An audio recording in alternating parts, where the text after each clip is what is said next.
Hey there, Justice 3 TV, it's me, Athalion, and I am back with everybody's favorite game, Marvel Strike Force. We're going to be going through the 2-in-1 character event to be able to grab up as many thing shards as we can get. So hey, if you're brand new to the channel, don't forget to click subscribe. It's always on the right hand side of your screen or down in the link in the description below. Hey, and don't forget to turn on that notifications bell. That way you know when we're uploading any brand new content so you can be the first to watch, like, and comment down below. Guess what else? If you like this particular series on our channel, don't forget to create a brand new playlist just for this content. To be able to do that, just click that add playlist button. It's right next to the share one right below your screen. Hey, and if you enjoy yourself during this video, don't forget to leave a like. You're gonna need 5 Marvel 80th anniversary characters to do this one, and I'll be doing it on hard. Let's take a look at the squad that I'll be taking into the hard difficulty version of this. Now, for those of you who might be newer to the game, if you do any of the missions in hard, which generally are where the character shards are going to be and the best prizes, obviously, but you'll be able to unlock all those other nodes in medium and easy. So if you want to spend your energy cores on getting more energy for this character event to maximize your thing shards, that's the way to do it. And of course, the man himself, you always need a good tank whenever going into these kinds of events or the raids, what have you. One of the best tanks in the game, Captain America. Here's what I'll be utilizing. Shield Bash. I'm going to get 200% damage, 30% chance to chain up to 2 adjacent targets, 170% damage, and 50% chance to gain that defense up that is usually crucial. Defense up is one of the best positive status effects that you can get, and getting them on your tank keeps that HP high, which I'm going to need for my overall strategy here. This is the Keystone special ability that I'll be using from Captain America, mainly because it's going to be feeding energy to my team, including Scarlet Witch, who's going to be key for my recovery system that I'm looking into. So I'm going to gain taunt, defense up on myself, but I'm also going to put defense up on 10 allies, up to 10 allies, and grant 1 ability energy to 1 to 2 Avengers, and then grant another energy to everybody else, 1 or 2.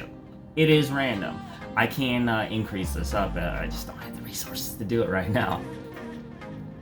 Boom! Shield throw. You always need a good removal. Trying to hit as many utility areas as you can in any kind of event is something that you want to do.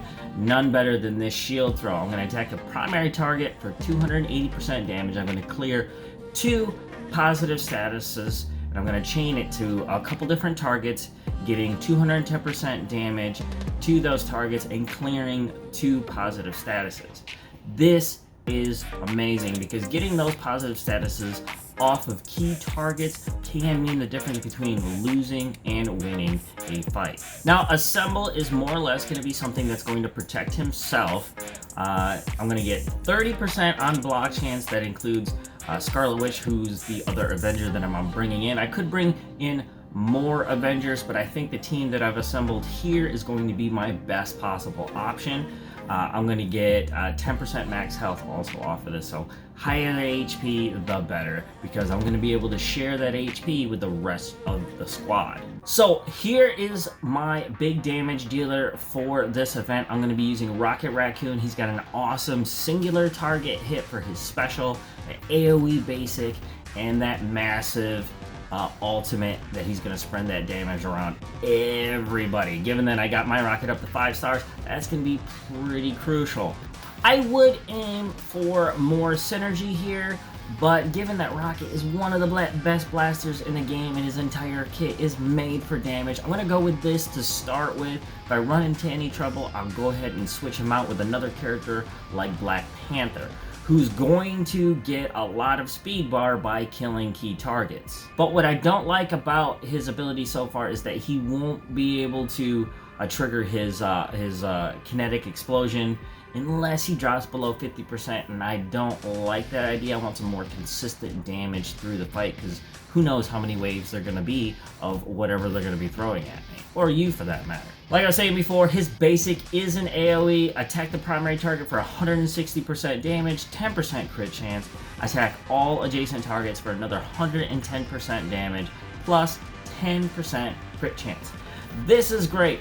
Now, this is one of the characters that you really need to take note of how damage actually works in the game. These percentages don't look that high, but I'm telling you right now, they hit hard, okay? There's a lot of underlying calculations that take place that we as gamers don't really know about, and that's okay, because you just need experience with your characters to know what they are capable of. Pretty good plan. This is the bread and butter of taking down a singular target. Attack primary target for 310% damage. Doesn't matter if Groot is there or not, because I'm not going to be using him. 50% chance to gain an assist from a random ally. This is pretty cool because I'll be using Scarlet Witch. Now, her basic is going to put down some negative statuses. That would be great. I got Wolverine in there. Mostly because I need his regeneration and his HP pool, but he does have piercing damage, and that's an advantage right there. And then there's Storm with her basic. Now, I haven't really actually tested this one. Let me know, down in the comments, does her basic actually AoE when it's charged on an assist? I don't believe it does, because Rocket is very much the same way. I do have a lot of experience with him. When he does counter with his basic, he doesn't hit multiple targets. He hits the one target that he's countering. Maximum damage. This one is going to clear the field almost every single time it is going to go out there. I'm going to attack all enemies for 270% damage. If Groot is an ally, obviously it's going to get bumped up. But the big one also here is that he's going to gain 2 counters. So even though he might not be a prime target on the field, this could stuff any kind of chain attacks that might be coming around. Passive. Expert Tinkerer. This is going to help out pretty awesome. Now, tech allies gain 5%. That's only going to be for himself for this particular event in this team, this squad that I have. Now, on turn, he's going to get a 40% chance to apply a random positive status effect to 1 to 2 allies. That could be huge, even though this is just a little bit less than half the time that his turn comes around. But hey, I'll take it. Now for my recovery team, I'm just going to work down the power level list. I have here Storm. Most of her abilities are pretty devastating. I mean, her special and ultimate aren't going to prove to be a lot of use because they do take up charging. She's more of a raid character, but consequently, she does have a decent HP pool to pull from. Like Captain America's pulling around about 100 grand. And, Storm, even though she's a controller, she's pulling up a decent amount of HP to be able to add to this squad's HP pool. Shocking Blow, attack primary target for 180% damage. If she's charged, she's going to attack all those adjacent targets for 130% damage, gain plus 1 charge to a maximum of 15. Now, the 15 part, I'm going to ignore that entirely. But the more charge she collects, I will be utilizing her special to hopefully stun and slow down large amounts of targets, but I want to build that up as I go. But her basic is the real thing that I want to use here. It doesn't look like it on paper, but that hits pretty hard. And a lot of targets.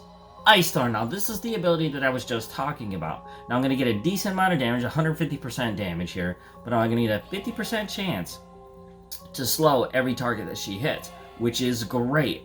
Messing with turns and speed bar is one of the key statistics in this game to be able to use it. It's a turn-based game. Any turn-based game that manipulates that kind of thing, that's a massive move on the battlefield. So along with that, I'm also going to get a small chance to stun those targets as well. Any target that gets stunned, that's a big advantage. They can't do anything, even if they have counters on or what have you. They're done for that turn until it comes around again. Storm of the Century. Now the only thing I'll be utilizing this for is any chip damage kills I might come across. I'm going to let it charge unless I need to take out multiple targets while protecting my team in the first place. Good offense, good defense, that kind of thing. Attack all targets for 100% damage. Damage is increased by 90% per charge. This could get pretty strong over time. Now, would I use this before I use her special ability? Maybe. I'll have to judge what I'm seeing on the field, whether it's going to give me a tactical advantage in the long run to win the fight. And Ride the Wind, her passive. Now this is the big one that is going to be huge for the recovery team. Now because I'm utilizing the cornerstone of that recovery team is Scarlet Witch, which she's going to disseminate everybody's HP to each other and basically maintain like this baseline of HP throughout the entire fight. This is going to speed up Storm and Wolverine. Now I'm going to get a lot more damage out of Storm and Wolverine with this, but really Wolverine's regeneration is per turn, so he'll be healing every single time his turn comes up, and the more turns he gets, the more healing he gets, the more that Scarlet Witch is going to be able to disseminate that HP to the rest of the group, or any HP holes that might be on the battlefield, which is more than likely is going to be Captain America, Scarlet Witch, and Rocket Raccoon. Rocket Raccoon's power level is pretty high, so he might not be prioritized over Scarlet Witch. Boom! Wolverine! This is the guy that I need to keep my HP up. Like it or not, I'm using him just for his HP regeneration, but his attacks are pretty awesome, and they're all piercing. Why they don't bleed? Whatever, Fox next. But it is what it is. So here we go. We got an attack primary target for 230%. And apply bleed on crit. Being that it's piercing, this is going to be useful no matter what. But it's like kind of like one of those like foundational baseline usefulness with the ability to survive a lot. Slice and dice. This one is really good. This is one of those maneuvers that's like, you know, chip damage through the line, you know. You're going to attack primary target for 120% piercing. Apply bleed on crit. Chain to 3 to 4 targets at 90% piercing and apply bleed on crit. Now this is the really big problem with Wolverine's kit, is that he can not crit all that well. Whether or not they're in the future they're going to do a rework on him or make a team package that actually boosts his ability on crit. For instance, you know, it would be great if you know, a team like, you know, Ghost Rider, Punisher, and you know, Wolverine and Deadpool all get together for, you know, their team. That would be pretty awesome, and because of that, you know, something like Ghost Rider would boost his regeneration, or you know, Punisher would boost his crit abilities or crit percentages on the field to be able to create more bleeding on the field. Something that might, you know, rage him out, because he does have that ability in the comics and whatnot, and I really wish they would put that in the game. But that's beside the point. That's another video entirely. Let's just move on. Primal Berserker. This is the one that needs the really, really big work, but it's still pretty awesome. This is a kill move just about any time that it pops up, even without Colossus. So attack primary target for 610% piercing damage. It almost doesn't even matter who is on the field. You want to avoid those defense ups like usual, but still pretty awesome regardless. If Colossus is an ally, it goes up to 710%. On crit, again, apply bleed. Your crit is terrible, Wolverine. I'm sorry, Logan. It's just the way it is. Healing factor, the one key ability that I'm actually using for the entire team on turn, heal 15%. In my opinion, even at 7, that should be like 25-30%. He does get pretty devastating. I've run into some 7 Red Star Wolverines before, and they're pretty much unstoppable, which is awesome. I wish I had him, or that many Red Stars on my Wolverine, but whatever.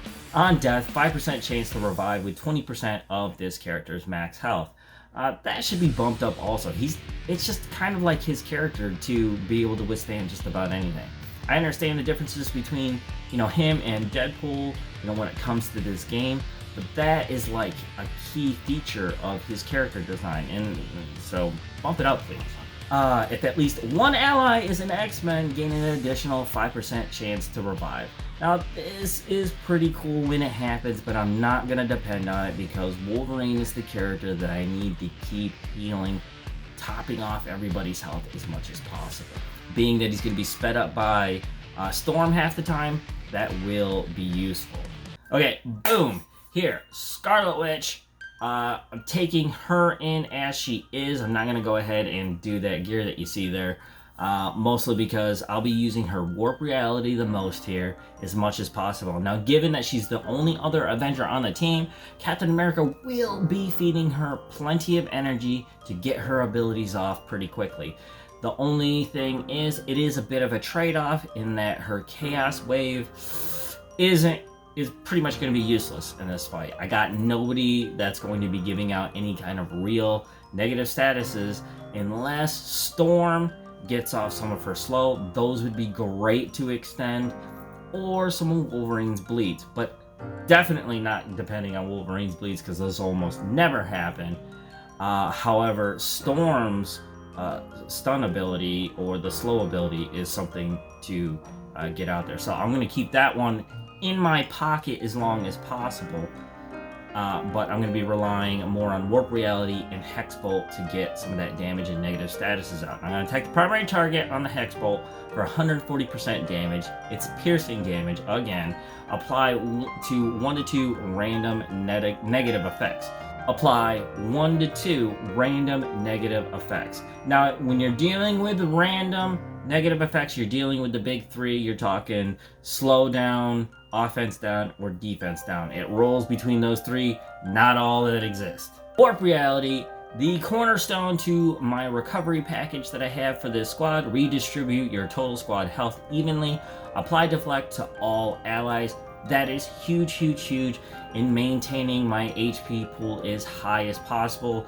You know, it's going to stop a lot of negative statuses from being put down. It's gonna take a huge chunk out of the damage that could be applied to any of those characters, and at the same time, she's gonna plug any defense up holes that Captain America might leave behind, or maybe a character like Wolverine and Storm are gonna be sped up pretty quickly. So when their turn ends, that defense up is gonna disappear. So we're gonna need to be able to get that in there. I'll have to try to play off of that as much as possible, but being the cornerstone of my recovery package here, I'm going to be popping this every single time it comes up. Chaos Wave, like I was saying before, completely useless in this fight other than to extend Storm's slowing effects, which can be counted on. As soon as I use that, I probably will pop this one also, depending on where my HP is for my characters. So attack all enemies for 85% piercing damage has got to be one of the worst percentages in the game for damage. But each target has all negative statuses prolonged by a duration of 1. And man, look at that level 7. I mean, adding 15% piercing damage is almost a joke. I mean, at 240 for that ability to invest your orange mats in, that's a joke. Another video. Let's just move on. And there we go. That is my team for this event. Let's jump right on in. Well, there you have it, guys. That is the squad I'm taking into the 2-in-1 character event. I hope you enjoyed this video. Be on the lookout for each one of the stages, along with story and great animations, being that I'm putting the speed down to 1. You'll be able to enjoy each and every one of the fights and the decisions I make throughout. Tell them the leg story. No, what leg story? I'm not telling anybody about the leg story. I changed something small during leg day. By the afternoon, I could barely walk. If I had to poop, I would cry. Because I would know I'd have to bend my body down there. I didn't want to get off the couch.